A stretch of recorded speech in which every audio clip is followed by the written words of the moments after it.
இயேசு அவனை அழைத்தார். இயேசு அவனை அழைத்தார். சொன்னாங்க, போய் உன்னை அழைக்கிறாருப்பா, போதகர் உன்னை அழைக்கிறாருப்பா. தேவன் அவனை அழைக்க வந்தவர்.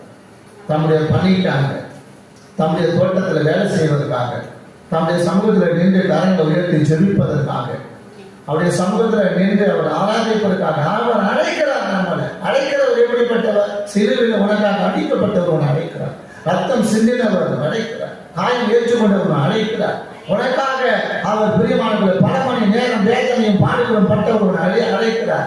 உயிரோடு வந்தவர் உன்னை அழைக்கிறார். உனக்காக ஜீவனை தந்தவர் அழைக்கிறார். உனக்காக இந்த உலகத்துல மனுஷனாய் வந்து மனுஷனை அழைக்க வந்த தெய்வம் தான் அவர்.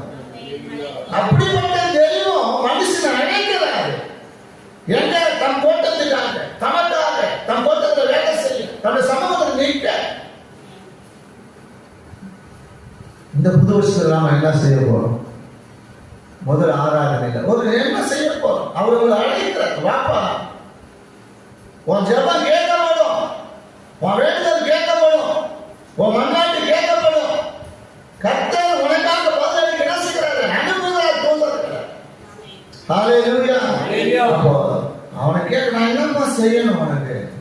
அவன் சொன்ன, அடுத்தது நான் பார்வையிடுகிறேன். வயசு என்னெல்லாம் பார்க்காதீங்க, சூழ்நிலை பார்க்காத. அவன் எப்படியாவது உலகத்தை பார்க்கலாம். ஆனா அவன் மெசியாவுக்காக அவன் எதிர்பார்த்து காத்து கொண்டு இருந்தான்.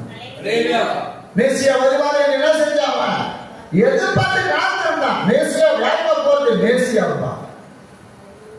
அவர்தான் இயேசுப்பா, நசராய் இயேசுப்பா, நாசரேத்துல இருந்து நசரேத்து வந்திருக்கிறாருப்பா அப்படின்னு ஒண்ணு. அவர்தான். அப்ப அவரை அழைப்போம். இவர்தான் மேசியா. அதுதான் அழைத்தான். ஹல்லேலூயா. அழைப்பை பிரியமான அழைத்தான். அந்த அழைப்பை சத்தம் அவர் காது கேட்டது. அவர் என்ன செஞ்சாரு? வர சொல்லி அழைச்சார். உங்களை எப்போது இரு கரங்களை ஆணி பாய்ந்த கரங்களை விரித்து எப்போது உங்களை என்னை அழைத்துக் கொண்டுதான் இருக்கிறாரு. இந்த வருஷத்திலாவது நீங்க பிரியமான அந்த குருனை அழைத்தது போல உங்களையும் அழைக்கிறார். இந்த வருஷத்திலாவது கர்த்தருடைய சமூகத்துல வந்து அதிகமா நின்று நீங்க கர்த்தருடைய சமூகத்துல முழங்கலிட்டு கரங்களை உயர்த்தி அவருக்கு நீங்க கூப்பிடுங்க. உங்கள் தான தர்மங்களும் ஜபங்களும் என்ன செய்யலாம்? கேட்கப்பட்டது என்று பதில் சொல்ல வருவார்கள். பதில் சொல்ல வருவார்கள். பதில் கிடைக்கும். பதில் கிடைக்க